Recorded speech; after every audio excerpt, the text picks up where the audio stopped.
Économie le max sur i24 News. Soyez les bienvenus. Au sommaire aujourd'hui, quand l'Église s'attaque au système économique mondial. Système qui exclut, qui tue. Ce sont les mots employés par le pape François ces derniers jours. Mais quelle résonance trouveront-ils auprès des 1,2 milliard de catholiques à travers le monde? Retour dans un instant sur la croisade du patron du Vatican en Amérique latine. Et puis rendez-vous en Éthiopie, comment financer le développement durable aux quatre coins de la planète? C'est le menu de la 3e conférence internationale consacrée à ce thème. Ban Ki-moon est sur place et on y revient tout à l'heure, après un point également sur les conséquences de l'accord entre l'Iran et les grandes puissances. Voilà pour les titres, merci d'être avec nous. On ouvre avec l'essentiel de l'actu éco-international, à commencer par la Grèce, au lendemain de l'annonce d'un accord avec les créanciers. Les ministres des Finances de la zone euro tentaient ce mardi à Bruxelles de ficeler un financement d'urgence du pays, le temps que le 3e plan d'aide soit concrètement mis en place, 84 milliards d'euros sur 3 ans. Et à Athènes, c'est un sentiment amer qui anime de nombreux Grecs, vous le voyez. Ils ont pris connaissance du contenu de l'accord. À la clé, on le sait, de nouvelles mesures drastiques d'austérité, une semaine pourtant après le non retentissant du référendum.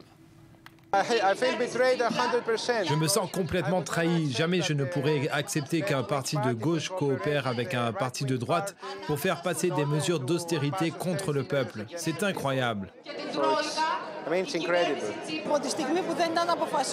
Dès l'instant où Tsipras a décidé de ne pas être en désaccord avec l'Eurogroupe, c'était inévitable.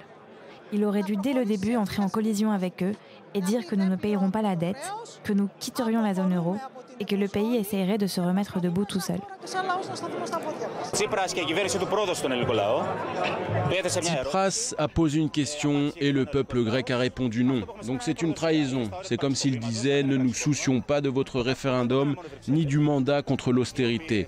Le gouvernement est lui aussi responsable de ce coup d'État. Une douche froide, un coup d'État, voilà ce que pensent de nombreux Grecs de cet accord. Et sous le feu des critiques, naturellement, c'est le parti Syriza au pouvoir qui s'est lancé dans une difficile bataille parlementaire. Car il faut désormais faire adopter ce plan d'aide par les députés. La moitié des élus Syriza pourraient faire défaut à Alexis Tsipras. Ils dénoncent l'humiliation de leur pays. Certains au sein du parti de gauche appellent toutefois à l'unité.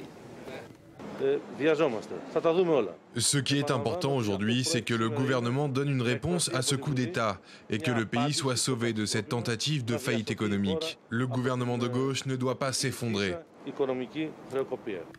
La Grèce qui veut éviter la faillite et aussi une nouvelle crise politique. 2 chiffres aussi en Europe. La baisse d'abord de la production industrielle, moins 0,4% en mai pour la zone euro. Et puis en Allemagne, l'inflation s'affiche à 0,3% en juin sur un an. Cap sur l'Amérique où le Premier ministre ukrainien était convié hier au premier sommet de l'investissement États-Unis-Ukraine. C'était à Washington, une nouvelle page des relations bilatérales sur fond bien sûr de crise entre le Kremlin et la Maison-Blanche. Il était question notamment d'énergie et d'aéronautique. Le secrétaire d'État adjoint américain a réaffirmé le soutien de son pays à Kiev tout en saluant les efforts de son partenaire contre la corruption. Nous saluons les efforts extraordinaires déployés par l'Ukraine pour aller de l'avant sur les réformes, et en particulier dans l'environnement incroyablement difficile dans lequel elle évolue. Vous avez notre admiration et celle du peuple américain.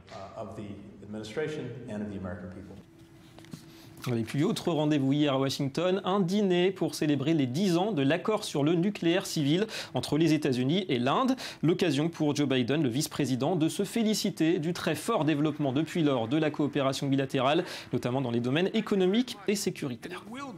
Nous pouvons faire mieux encore que nos 100 milliards de dollars de commerce bilatéral, ce qui est déjà 5 fois plus qu'il y a 10 ans. L'Inde peut devenir le meilleur partenaire de l'Amérique. Voilà notre objectif. Allez, l'actu des marchés financiers, c'est avec Eric Levin depuis Paris et on oublie un peu la Grèce. Ces jours-ci, c'est du côté des États-Unis qu'il faut aussi regarder. Bonjour Eric, les choses sérieuses commencent avec la publication des résultats des grands groupes au premier trimestre. Oui, mon cher David, après l'euphorie liée à la résolution de la crise grecque, place maintenant à la microéconomie qui nous a tant fait défaut ces dernières semaines. On commence donc la semaine avec les résultats des entreprises américaines qui vont donner le là durant les 15 prochains jours avec beaucoup de publications cette semaine, notamment Wells Fargo ou encore Johnson & Johnson. Il faut savoir que les résultats des entreprises américaines sont attendus en recul de 3% sur l'ensemble du deuxième trimestre. tout simplement parce que le dollar fort va sans doute faire encore des dégâts. Il pourrait y avoir des effets de change négatifs.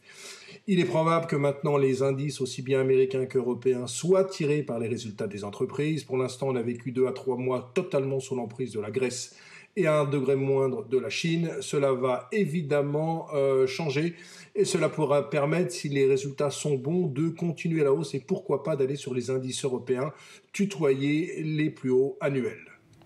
La microéconomie en passe peut-être de retrouver sa place. Merci Eric. 17 jours de tractation à Vienne et c'est donc en ce 14 juillet que les grandes puissances et Téhéran ont annoncé un accord dit historique sur le dossier du nucléaire iranien. L'Iran qui a donc obtenu ce qu'il était venu chercher finalement, à savoir notamment la levée des sanctions économiques et on pense évidemment d'abord au pétrole. Cet accord me semble très positif pour l'économie mondiale, car l'Iran devrait remettre ses réserves de pétrole sur le marché, ce qui signifie que les prix vont encore dégringoler et il y aura plus de pouvoir d'achat. En tout cas, cet accord devrait permettre une levée progressive des sanctions contre la République islamique d'ici 6 mois environ. On va interroger Alexandre Kateb. Bonjour. Bonjour. Analyste financier, directeur du cabinet de consulting Compétences Finance. Alors on présente cet accord comme un coup d'accélérateur forcément à l'économie iranienne. D'un point de vue économique, quelles sont les premières conséquences auxquelles on peut s'attendre dès les prochains jours? Peut-être des contacts avec les investisseurs étrangers déjà?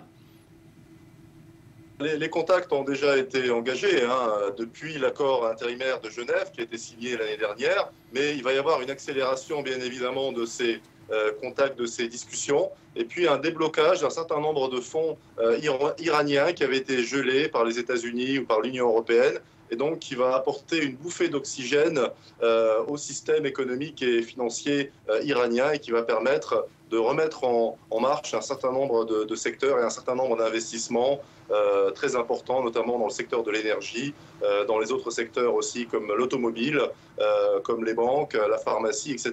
Donc c'est vrai qu'on va assister à une véritable accélération de toutes ces négociations. Et globalement, la planète finance avait quand même largement anticipé un tel accord. Les cours du pétrole sont en forte baisse ce mardi déjà, d'ailleurs ces derniers jours aussi. On est reparti sur un nouveau cycle baissier des matières premières avec cet accord ?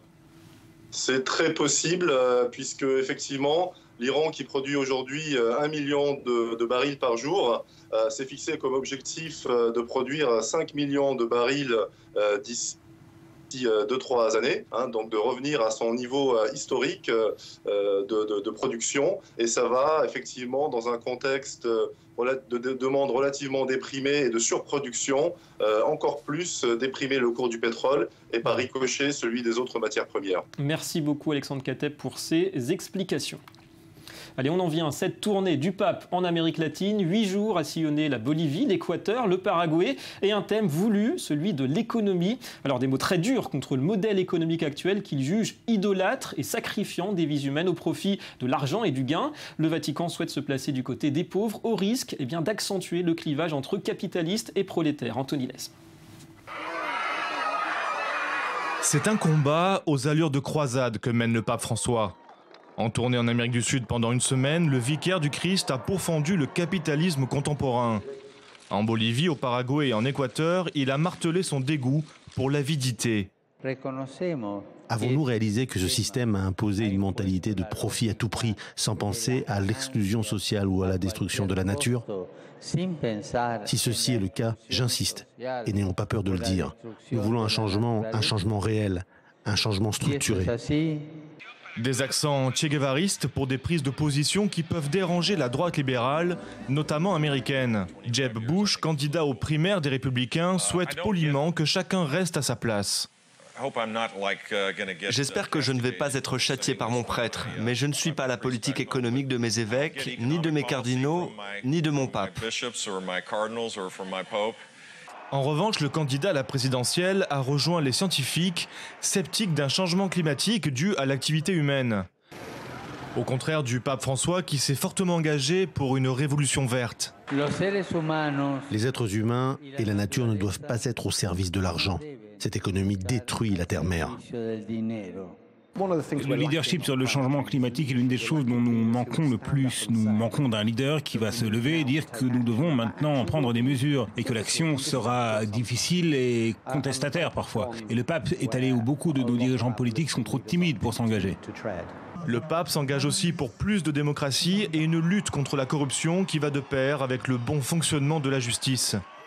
Des rappels importants pour un continent aux fortes inégalités et victime de grandes violences. La corruption est une plaie, la gangrène de la société. Par exemple, aucun politicien ne peut faire son travail s'il est corrompu par des gens qui sont corrompus. Donnez-moi ça, donnez-moi ce pouvoir, donnez-moi ça, ou alors je ferai ça. Cela se produit dans tous les endroits dans le monde parce que c'est comme ça. Si un pays veut vraiment préserver sa dignité, il doit s'arracher de ce fléau. Le pape se garde bien de promouvoir une idéologie. Au contraire, il est critique. Par la parole divine, il souhaite humaniser davantage les systèmes politiques et économiques. Plus qu'un combat, un chemin de croix. Voilà, c'est si bien dit. On va rester sur ce même thème. Comment lutter contre la faim, la misère, sans pour autant endommager la planète? Des représentants des 193 pays de l'ONU sont réunis depuis hier à Addis Abeba. 4 jours pour tenter de surmonter leurs divergences et avancer vers l'objectif d'éliminer l'extrême pauvreté d'ici 15 ans. Entre initiatives privées et engagement public, la volonté est certaine, mais les obstacles, vous allez le voir, ne manquent pas. Johanna Citruc. Après le Mexique en 2002 et le Qatar en 2008, c'est au tour de l'Éthiopie. Lundi, la 3e conférence internationale sur le financement du développement a débuté à Addis Abeba. 4 jours pendant lesquels les représentants des 193 États membres des Nations Unies ont un objectif: trouver des moyens de financer la lutte contre la pauvreté et la faim, tout en maîtrisant le changement climatique. Actuellement, près d'1 milliard de personnes vivent avec moins d'1,25 $ par jour. 2015 doit être l'année d'une action globale. Cette conférence marque le début d'une ère nouvelle de coopération et de partenariat. Pour optimiser les chances de décrocher un accord, le secrétaire général de l'ONU a appelé les dirigeants à la flexibilité et au compromis. Car depuis 2002, les pays développés doivent consacrer 0,7% de leur richesse nationale à l'aide au développement. Mais cet engagement est très peu respecté. Les pays sont responsables de leur propre développement social et économique. Mais les efforts nationaux doivent être supportés par le contexte économique international. Laissons de côté ce qui nous divise et nos intérêts particuliers pour travailler ensemble au bien-être commun de l'humanité. L'enjeu est crucial car les financements déterminés lors de cette conférence serviront à remplir les 17 objectifs de développement durable que l'ONU est en train de fixer pour la période 2015-2030. Le tout doit être finalisé fin septembre à New York. Il y a beaucoup de questions sur la faisabilité d'éradiquer l'extrême pauvreté en seulement 15 ans. Mais je crois fermement que c'est possible, mais aussi que c'est à notre portée si nous nous engageons à travailler ensemble dans ce sens. Mais les intérêts du Nord et du Sud divergent et les points de discorde sont encore nombreux, notamment sur le rôle du secteur privé, sur la responsabilité des pays occidentaux dans le réchauffement climatique et surtout sur la création d'un organisme fiscal international. Placé sous l'égide de l'ONU, il aurait pour but de lutter contre l'évasion fiscale des multinationales. Un phénomène qui, chaque année, priverait les pays en développement de près de 100 milliards de dollars. Des chiffres de l'Oxfam. Allez, c'est l'heure du Media Watch.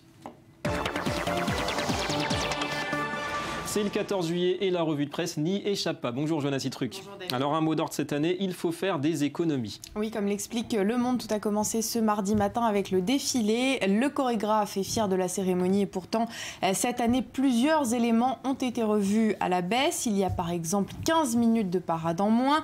Il y a le nombre d'engins qui est en recul de 30%. Il n'y a pas de troupes de génie militaire ni de chars extra larges, habituellement très appréciés du public. Le problème, c'est qu'à cause de son engagement actuel à la fois en termes d'hommes mais aussi en termes de matériel, eh bien, l'armée française n'a plus assez de force pour assurer un défilé du 14 juillet comme les années précédentes. Ouais, la rigueur à tous les étages. Alors, outre le défilé, Johanna, autre victime d'austérité, c'est le traditionnel feu d'artifice.